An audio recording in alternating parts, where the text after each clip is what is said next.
Assalamualaikum warahmatullahi wabarakatuh. Halo, nama saya Ayulia Cewatami dari Universitas Bina Bangsa dengan Prodi Ilmu Komputer dan NIM 14012300022. Di sini saya akan mempresentasikan materi yang berjudul penerapan atau penggunaan algoritma.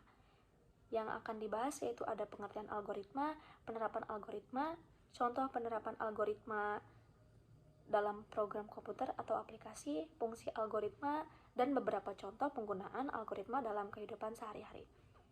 Langsung aja kita ke pembahasannya. Langsung aja ke pembahasan yang pertama, yaitu pengertian algoritma. Algoritma merupakan suatu upaya pemecahan masalah dengan menggunakan langkah yang sistematis atau terurut. Selain itu, menggunakan alur pemikiran yang terprogram. Misalnya, pada perhitungan untuk menghitung bagaimana pengamanan data.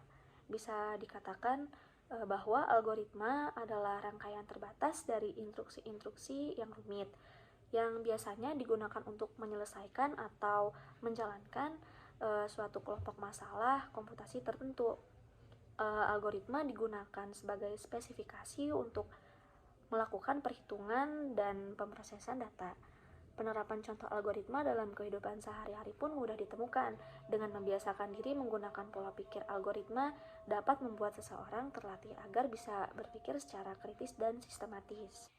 Selanjutnya ada penerapan algoritma. Pada program komputer, algoritma diam-diam memegang peranan yang sangat penting. Peranannya hampir tidak nampak karena pengguna seringkali tidak menyadari bahwa proses yang dikerjakan oleh program atau aplikasi melibatkan algoritma. Adapun manfaatnya yaitu agar bisa melakukan sebuah perhitungan, mengolah data, dan melakukan hal secara otomatis dengan menggunakan perangkat lunak dalam komputer. Lebih detail lagi, algoritma mencakup langkah-langkah demi tercapainya suatu tujuan. Sebagai contoh, mesin pencari Google yang menerima query pencarian dari user.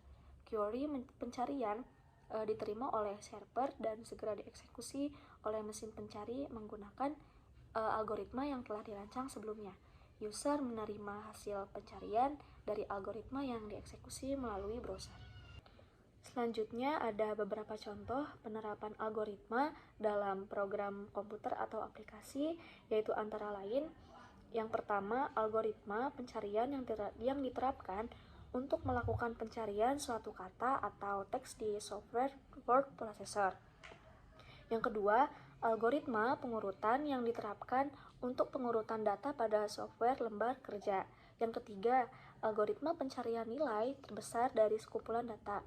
4. Algoritma pengenalan wajah atau sidik jari yang diterapkan pada aplikasi smartphone. Yang terakhir yaitu algoritma rekomendasi barang untuk user berdasarkan kebiasaan berbelanja yang diterapkan pada situs e-commerce. Selanjutnya ada fungsi dari algoritma. Fungsi utama dari algoritma pemrograman adalah membantu programmer untuk merancang dan menulis kode yang efektif, efisien, dan mudah dipahami. Adapun beberapa fungsi lainnya dari algoritma pemrograman, yaitu yang pertama, menyelesaikan permasalahan rumit dalam program dan meminimalisir kesalahan pada perhitungan matematis tingkat tinggi. Yang kedua, mampu menyederhanakan program yang besar menjadi program yang sederhana, sehingga penggunaannya lebih efektif dan efisien. Yang ketiga, dapat digunakan secara berulang. Kita tidak perlu repot menuliskan lagi program yang sama sehingga memudahkan kita dalam pembuatan program. Yang keempat, memudahkan mencari kesalahan pada program jika terjadi error, serta dapat diperbaiki dalam waktu yang singkat karena alurnya yang runtut dan jelas atau definiteness. Yang kelima, mempermudah proses modifikasi tanpa perlu mengubah seluruh modul. Cukup mengubah modul yang berkaitan. Yang keenam, memudahkan proses pengembangan atau development karena skrip telah dibuat secara urut dan sistematis. Yang terakhir atau yang ketujuh, terdapat dua pendekatan dalam algoritma pemrograman yaitu top down dan divide dan conquer untuk memudahkan proses pembuatan program. Selanjutnya, di sini saya akan memberikan beberapa contoh algoritma dalam kehidupan sehari-hari. Yang pertama, langkah-langkah dalam membuat telur dadar. Yang pertama, siapkan bahan-bahan mulai dari telur ayam mentah, garam, dan minyak. Lalu yang kedua, letakkan wajan di atas kompor. Yang ketiga, nyalakan api kompor. Yang keempat, tuangkan minyak ke dalam wajan. Yang kelima, pecahkan telur ayam ke dalam mangkok. Yang keenam, tambahkan garam secukupnya.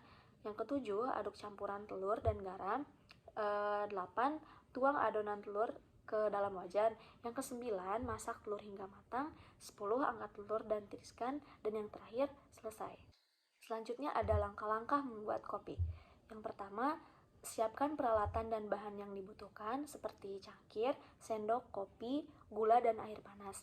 Yang kedua, masukkan kopi dan gula ke dalam cangkir. Yang ketiga, tuangkan air ke dalam panci untuk dimasak. Yang keempat, letakkan panci di atas kompor dan nyalakan api kompor. Lalu masak air hingga matang. Yang kelima, setelah matang airnya, masukkan air panas ke dalam cangkir yang berisi kopi dan gula. Yang keenam, aduk campuran kopi dan gula menggunakan sendok. 7. Kopi selesai dibuat dan siap disajikan. Yang kedelapan, selesai. Mungkin hanya itu saja presentasi yang bisa saya sampaikan. Terima kasih. Wassalamualaikum warahmatullahi wabarakatuh.